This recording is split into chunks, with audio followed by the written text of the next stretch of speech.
Nagising na lang si mother na may umiiyak na mga puppies at pagtingin niya sa kubo ng anak na pala si Achichi. Wow! Hello Pack members! Welcome back to Husky Pack TV. Yes guys, very exciting ang naganap today kasi heto nga po nung unang beses na makita ni mother si Achichi, nagulat talaga siya kasi grabe ng anak na pala siya dito sa kubo. Wala pa kasing kahit latag man lang nito kasi hindi naman siya nagpakita sa atin ng sign ng nesting, kaya naman hindi natin alam na mga anak na nga siya. Although expected natin na mga anak na siya ngayong October dahil binila nga po natin ang kanyang pagbubuntis. Ay, hindi rin naman natin ina-expect na dito nga siya mga anak dahil unang-una ay never naman siyang nag-nesting dito sa ating kubo. Pero sa gitna nga ng kasiyahan natin nang makita natin ang mga puppies na itong si Achichi ay nalungkot rin si mother at nag-alala kasi grabe, kailan pa kaya siya nanganak at kailan pa kaya ganito kabasa ang mga puppies niya? Dahil nga kasi wala man lang silang kalatag-latag, ay grabe, sobrang basang-basa ang mga puppies at kahit nga yung sahig dito sa kubo, napakatindi ng basa. Kaya naman agad-agad na rin kumuha si mother ng tela, nilatagan na rin nga muna yun ng karton, saka pa yung mga tela na yan at saka nga pinunasan lahat ng mga babies. Siguro nga hindi na kinaya ni Achichi na tuluyan silang tuyuin lahat kasi usually talaga yung mga mama dogs yung nagtutuyo sa mga puppies niya hanggang sa maging tuyong-tuyo sila. Actually nasa instinct na talaga nila yon, pero alam nyo naman first time mom nga po si Achichi at ito ay first set of puppies niya at grabe, napawaw talaga kami. Eto nga for the siksikan na rin sila dyan dahil nga nilalamig sila dahil basa-basa pa talaga sila kaya todo po na si mother. Kita nyo rin nga yung latag na bagong lagay ay basang-basa na rin nga dahil sobra talaga yung basa nilang lahat. Di rin nga maisip ni mother kung anong oras ba nanganak si Achichi since hindi naman na talaga abot ng CCTV natin yung dito sa loob ng kubo. Anyways, after few hours, etong na nga po ang itsura ng mga puppies niya. Tuyong-tuyo na po talaga silang lahat at in fairness, nagdededehan na rin naman ang kanila. Eto nga lang talaga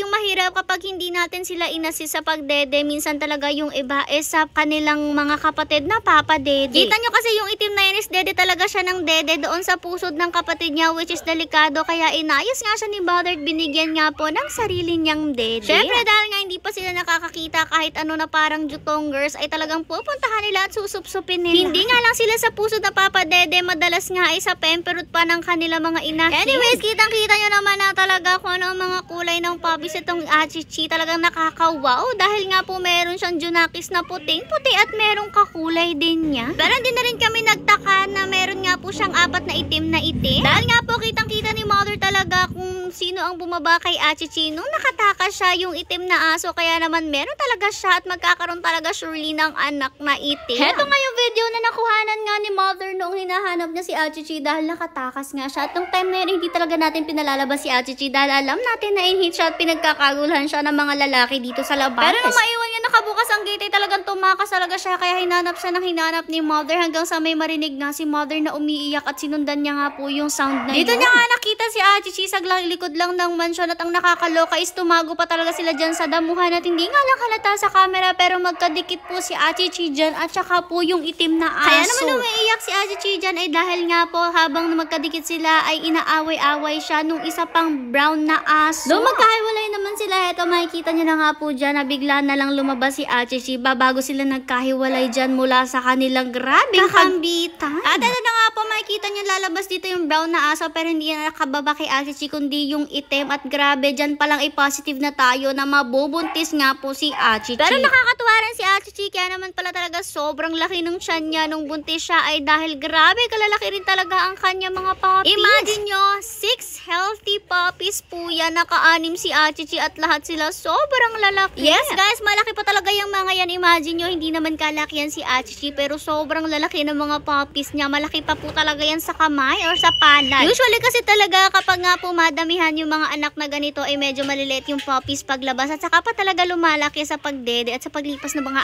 araw. Pero itong si Achichi dahil nga po matakaw rin siyang lumafang dito nung siya nagbubuntis pa, haya napakalalaki rin talaga ng mga puppies niya at nakakatuwa. Ina na talaga si Achichi ngayon. Anyways, hindi na rin nga natin siya inalis dito sa kubo kung saan siya nanganak kasi nga po syempre ayaw pa natin galawin siya dahil nga kakaanak pa lang din niya at baka hindi niya magustuhan kapag nilipat-lipat natin siya agad. Alam niyo naman kapag ganyan kung saan sila nanganak ay gusto nila doon na talaga sila at hetong si Achichi nga halos hindi niya talaga iwanan pa ang mga puppies niya dahil bagong anak pa nga lang. For the hawak rin niya si mother sa mga puppies at binibisita niya talaga palagi. Pero alam nyo ba, napakabait rin ni Achichi kasi hinahayaan nga po niya na tulungan siya ni Mother. Hindi pa rin nga pala natin ito naibalita sa owners ni Achichi kina kuya dahil nga po nasa trabaho sila nung time na to. Pero kung mapapanood nyo po ito kuya, nanganak na po si Achichi or si Yoji. Yes guys, palayo lang kasi natin ang Achichi at Yoji po talaga ang pangalan nitong si Achichi. Anyway, syempre more food pa nga kay Achichi dahil nagpapadede siya ngayon. Nung ibalita rin nga pala sa akin ni Mother na nanganak na si Achichi, syempre for the go kami dito at pinakita ko rin nga kay Skyler ang mga puppies ni Achichi pero syempre hindi ko siya inilapit. Kahit nga kasi mabait si Achichi, syempre kailangan pa rin niya ng personal space kasi palagi